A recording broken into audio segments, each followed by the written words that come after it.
बच्चों, कैसे हैं आप सब।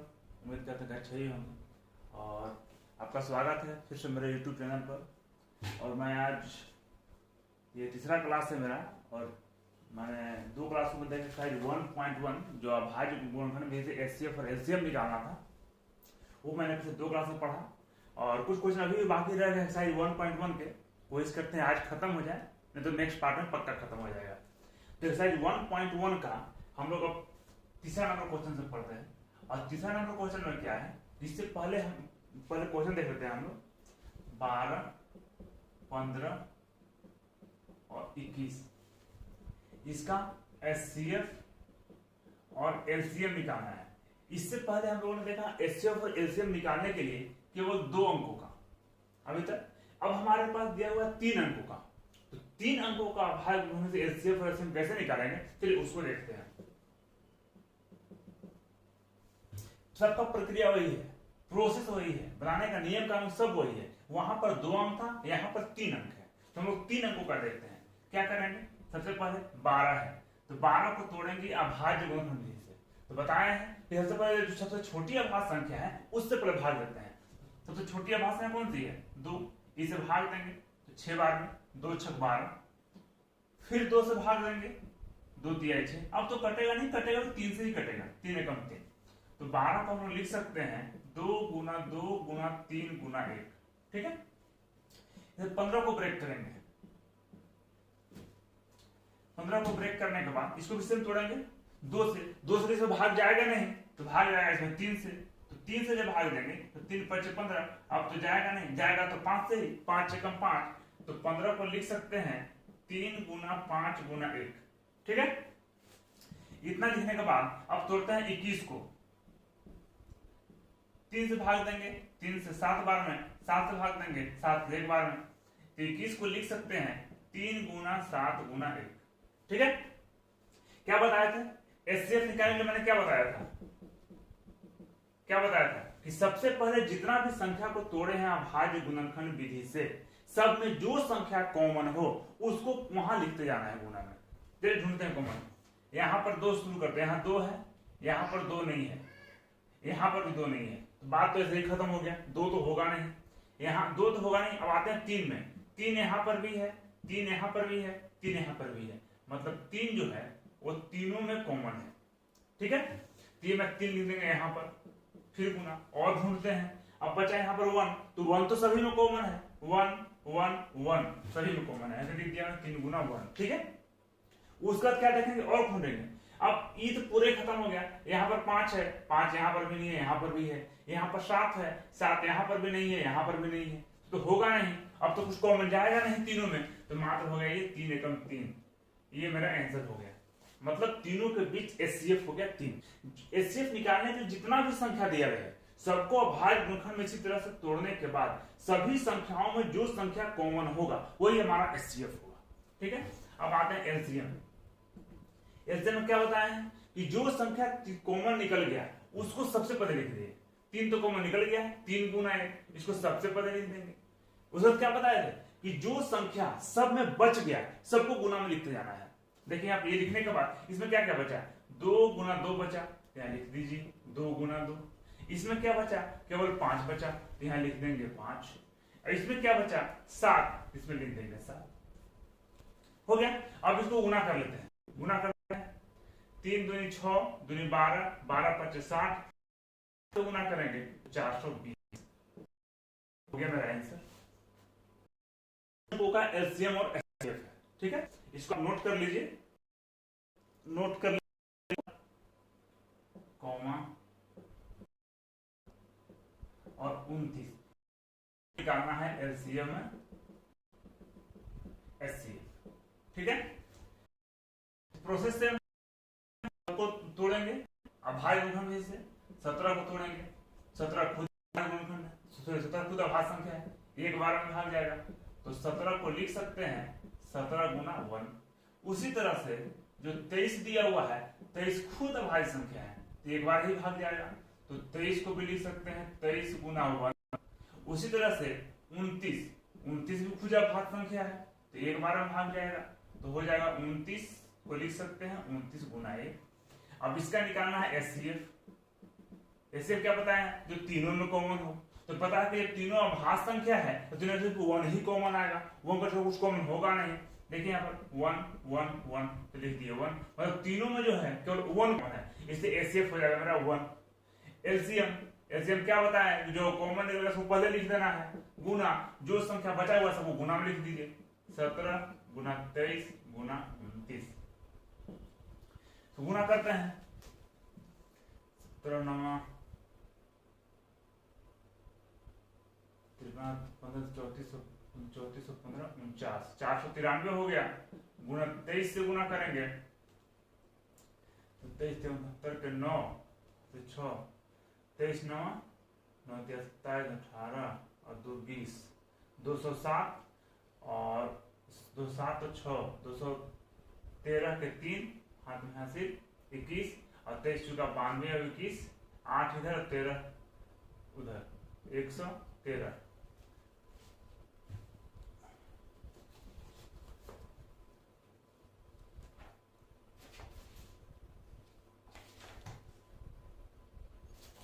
हाँ बिल्कुल सही, ये मेरा आंसर हो गया 11339। ठीक है, ये मेरा एचसीएफ और एलसीएम निकल गया। मुझे लगता है किसी को समझने में किसी को कोई दिक्कत। अगला प्रश्न है 8 9 और 25, 8 9 और 25, इसका एचसीएफ और एलसीएम निकालना है, एचसीएफ एलसीएम निकालना है। ठीक है, आते हैं सॉल्यूशन पे। क्या करना है, पहले फिर से वही तोड़ना है, अब भाग में 2 से भाग देंगे, 2 चौका 8 4 बार में, फिर 2 से भाग देंगे 2 बार में, अब तो जाएगा नहीं एक बार में, तो 8 को लिख सकते हैं 2 गुना 2 गुना 2 गुना 1। ठीक है, लिख दिया मैंने।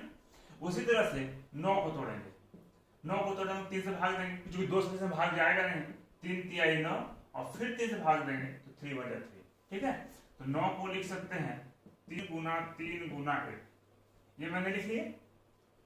अब है तो 25 को तोड़ेंगे, 2 भाग नहीं जाएगा, 3 भाग नहीं जाएगा, सीधा 5 से भाग, 5 25 फिर 5,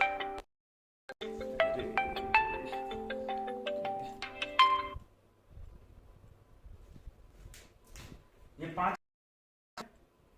ठीक है, अब इसको 25 को लिख सकते हैं 5 गुना 5 गुना 1, मैंने लिख लिया इसको 5 गुना 5 गुना 1। अब हम लोग फिर निकालते हैं, क्या बताएं, एचसीएफ निकालने के लिए जो तीनों में कॉमन हो तो ढूंढते हैं कॉमन। यहाँ पर 2, यहाँ पर 2 है ही नहीं, तो आगे क्या जाए, आगे मिल भी जाएगा तो क्या फायदा, क्योंकि कोई तीनों में सेम चीज चाहिए तो 2 होगा नहीं, इसमें केवल 2 ही है, यहाँ पर 1 है तो 1 सब में है, तो केवल एचसीएफ कितना हो जाएगा, 1 कैंसिल हो जाएगा। एलसीएम, एलसीएम मैंने क्या बताया है, ये जो कॉमन है तो उसको तो लिख ही देना है, बाकी जो बच गया सब लिख देना है। तो सब संख्याओं में जो है 1 को छोड़कर सब बाकी रह गया है, सबको लिख देते हैं गुणनफल रूप में। तो शुरू करते हैं यहां से, तो 2 गुना 2 गुना 2 फिर गुना 3 गुना 3 फिर गुना 5 गुना 5 5 गुना 5। अब गुना करते हैं, 2 दूनी 4 2 8 5 40 5 200 तिहाई 600 600 तिया 1800, 1800 हो गया आंसर हमारा, इसका एलसीएम। ठीक है, नहीं मुझे समझना कोई नहीं होगी। एचसीएफ दिया हुआ है 3,657 बराबर 9 दिया है, तो एलसीएम 306,657 बराबर, इसका मतलब क्या हुआ कि कोई 2 संख्या है, कौन को 2 संख्या है, 306 और 657। बाहर में क्या लिखा हुआ है, एचसीएफ, मतलब ये जो 2 संख्या दिया हुआ है 306 और 657, दोनों का एचसीएफ दिया हुआ है 9, मतलब महत्तम सामर्थ्य दिया हुआ है 9, तो यही दोनों संख्या का एलसीएम निकालना है। मतलब हमारे पास क्या चीज, हमारे पास 3 चीज दिया हुआ है, क्या दिया हुआ है, 2 को संख्या दिया हुआ है और ये दोनों संख्याओं का एचसीएफ दिया हुआ है। ठीक है, तो हम आगे बढ़ते हैं, कैसे बनाएंगे इसको। हम लोग पिछले क्लास में अपने ध्यान फिर से नोट्स देख लेना कि मैंने एक फॉर्मूला लिखाया था सबको, एचसीएफ गुना एलसीएम बराबर एक संख्या गुना संख्या। ठीक है, ध्यान देना है। एचसीएफ, एचसीएफ कितना दिया हुआ है 9।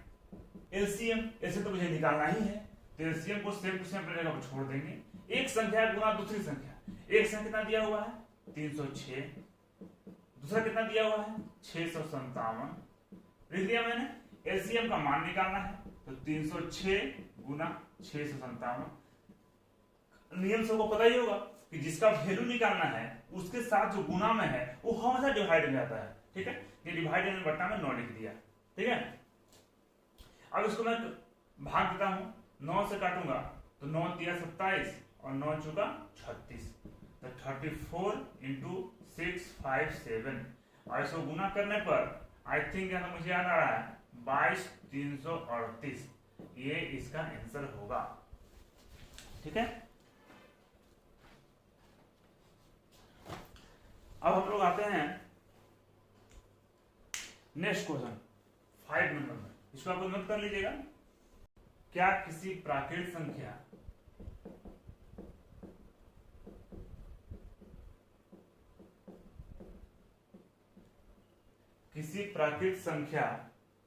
n के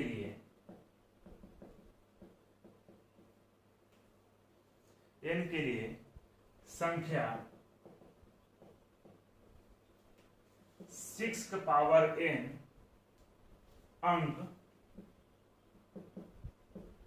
0 पर समाप्त होती है? ये हमारा प्रश्न है। ठीक है, तो पहले तो प्रश्न को समझते हैं अच्छे से। क्या बोलता है, जांच कीजिए कि क्या किसी प्राकृत संख्या n के लिए संख्या 6 के पावर n अंक 0 पर समाप्त होती है। प्राकृत संख्या किसे कहते हैं? किसी को सिंपल सी बात है, प्राकृत किसको बोलते हैं? कोई भी संख्या एक से लेकर वैसी संख्या जो एक से लेकर अनंत तक जाती हो, अर्थात ठेठ भाषा में कहें तो गिनती की संख्या को प्राकृत संख्या कहा है, जिसको हम लोग गिन सकते हैं। जैसे 1 2 3 4 5 6 7 8 9 10 11 ये आगे चलते जाएगा अनंत तक, उसको बोलते हैं प्राकृत संख्या। क्या किया हुआ 6 का पावर n, मतलब 6 n का मान कितना होगा मुझे नहीं पता, लेकिन बोलता है कि n का मान कुछ भी रखेंगे 1 2 3 4 5 कुछ भी, तो क्या वो 0 पर समाप्त होगा इसको गुना करने पर। जैसे उदाहरण मैंने मान लिया कि 6 का n का पावर 2 रखा, तो क्या 6 के पावर 2 निकालेंगे 6 में से, तो क्या इकाई अंक 0 आएगा? तो नहीं आएगा। ठीक है, तो ये हमको चेक करना है। तो चेक कैसे करेंगे, बनाने का क्या है इसका? तो सबसे पहले हम तोड़ेंगे 6 के पावर n का अभाज्य गुणनखंड। अभाज्य गुणनखंड बराबर 6 को क्या लिख सकते हैं 2 गुना 3 का पावर n। ठीक है, ये हो गया। अब इसका एक्सप्रेशन लिखते हैं हम, कोई भी प्राकृत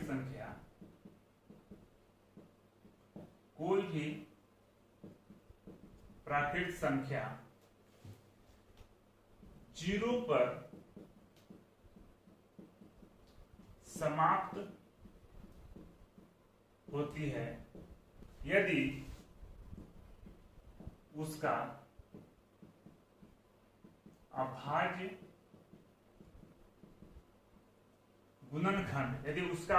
गुणनखंड 2 गुना 5 के पावर n के रूप में होता है। इसलिए 6 का पावर n 0 पर समाप्त नहीं होती है। अब हम समझते हैं कि 2 गुना 5 और n के रूप में क्यों होगा। ठीक है, इसके पीछे कारण क्या है कि कोई भी संख्या का इकाई अंक में 0 तभी आएगा जब 2 और 5 होगा। आप कोई भी दो संख्या गुणा करके देख लीजिए 0 नहीं आएगा जब तक उसमें 2 और 5 शामिल ना हो। 2 और 5 अगर शामिल हो तो उसका इकाई अंक 0 आएगा। जैसे उदाहरण देख लीजिए आप लोग, इसका आंसर यही होगा। इसका आंसर नोट कर लीजिएगा। उदाहरण देखते हैं हम लोग, जैसे लिखेंगे 4 गुना 5, तो यहां तो आप लोग बोलिएगा यहाँ पर तो 4 गुना 5 लिखा मैंने, तब यहाँ पे 2 तो नहीं है, 2 वैसे नहीं है, 4 में 2 छुपा हुआ है, 4 को लिख सकते हैं 2 गुना 2, और 5 तो है, तो हो गया 2 गुना 5। तो इसका इकाई गुना करने में 0 आएगा, देख लीजिए 4 पचे 20, आ गया 0 इकाई अंक, आ गया ना, तो 0 आ गया। आप और देखिए कोई 3 गुना 5, देखिए इसमें 2 नहीं है तो 15, इकाई अंक 0 नहीं आएगा, ठीक है। तो याद रखने तरीका क्या है कि कोई भी संख्या का कोई दो संख्या को गुना करने पर 0 इकाई अंक में 0 तभी आएगा जब उस वहां पर 2 और 5 शामिल हो, और 2 और 5 को छोड़कर और कोई भी अंक शामिल होगा कभी उसको गुना करने पर 0 नहीं आएगा, ठीक है। इसको आप लोग नोट कर लीजिएगा। क्या कीजिए कि 7 गुना 11 गुना 13 प्लस 13 और 7 गुना 6 और 7 गुना 6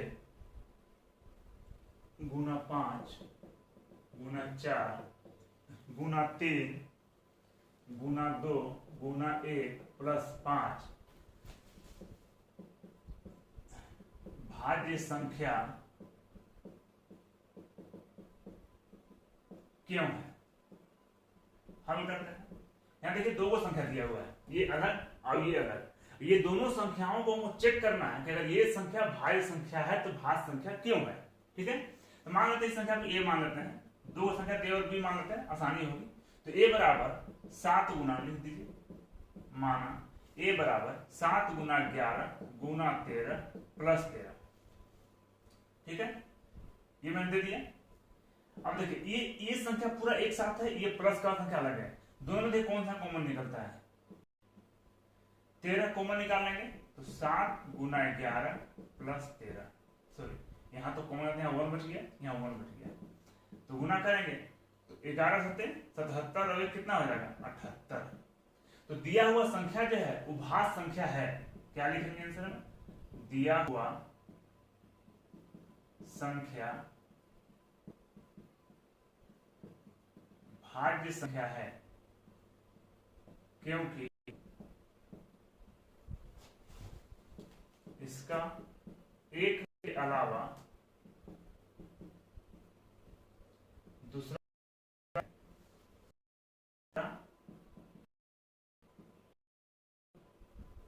गुणनखंड है, ठीक है।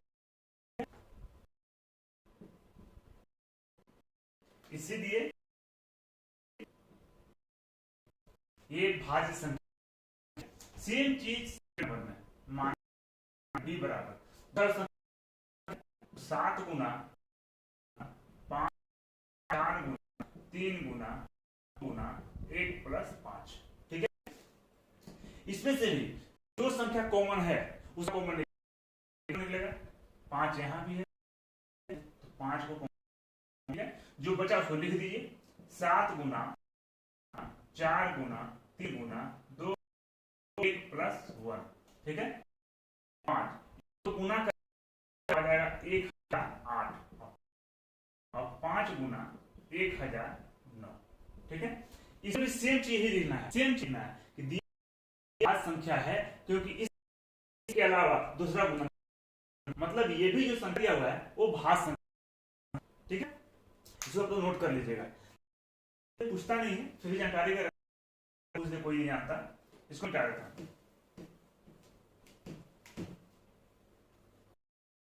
12 मिनट लगते हैं जबकि इसी मैदान का एक चक्कर सभी को 12 मिनट लगते हैं, तो एक ही स्थान और एक ही समय चलना प्रारंभ करके चलते हैं तो कितने समय बाद पुनः प्रारंभिक स्थान पर मिलेंगे। क्या हुआ, ये देखिए मान लीजिए ये वृत्ताकार मैदान है, ये केंद्र हुआ वृत्त का, वृत्ताकार मैदान है कि 2 वो बच्चे हैं, क्या क्या नाम है, सोनिया और क्या नाम है रवि, और रवि, कोई 2 बच्चे हैं जो है चक्कर लगाने के लिए एक ही, ठीक है। यहां से हम तो क्या दोनों एक ही जैसा, मतलब इधर से ही दोनों चक्कर लगाना, तो सोनिया जो है इस पूरे मैदान 18 मिनट में लगाते हैं, जो है वो पूरे में,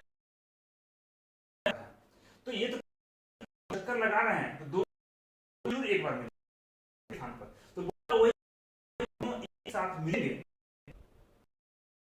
दोनों जहां एक साथ मिलेंगे वो कितने देर बाद,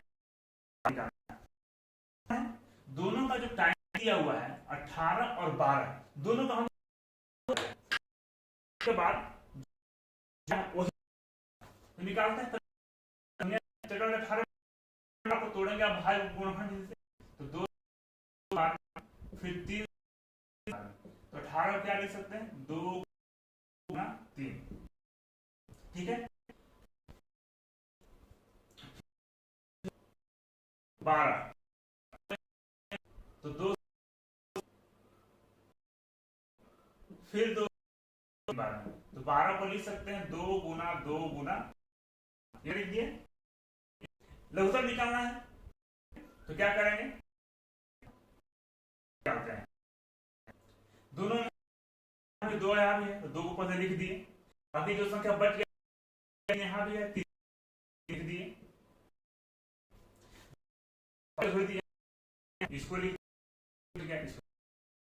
कितना 30, तो इसका आंसर हो जाएगा 36 मिनट, मतलब 36 मिनट बाद जो है वो दोनों एक ही स्थान पर मिलेंगे। ये हमारा हो गया आंसर, ठीक है। आपका एक्सरसाइज 1.1 जो है ये पूरी तरह एक एक क्वेश्चन के साथ में बताया कॉन्सेप्ट खत्म कर दिया, क्लियर हो गया। आप इस चैप्टर को खुद से बनाने की कोशिश करें, जहां ना समझ आए उसको देख ले वीडियो में और खुद से प्रैक्टिस करें, ठीक है। और फिर भी कोई दिक्कत हो, डाउट हो, समझ में नहीं आया हो तो कमेंट जरूर करें, और मेरी वीडियो को ऐसे ही आप सारे नोट्स मिल जाएंगे। हम लोग अब अगले क्लास में अगला चैप्टर शुरू करें, ठीक है। तो मेरे चैनल को लाइक और सब्सक्राइब जरूर करें, और लास्ट में एक बात बताऊं, समझ में नहीं आए तो कमेंट जरूर करें, ताकि मैं इस चैप्टर को फिर से पढ़ाऊं आपको समझ में आने के बाद। एक एक चीज मतलब समझना, मुझे मेरा उद्देश्य है वीडियो बनाना, आपको सिखाना, ठीक है। तो हम लोग मिलते हैं फिर से नेक्स्ट क्लास में। धन्यवाद बच्चों।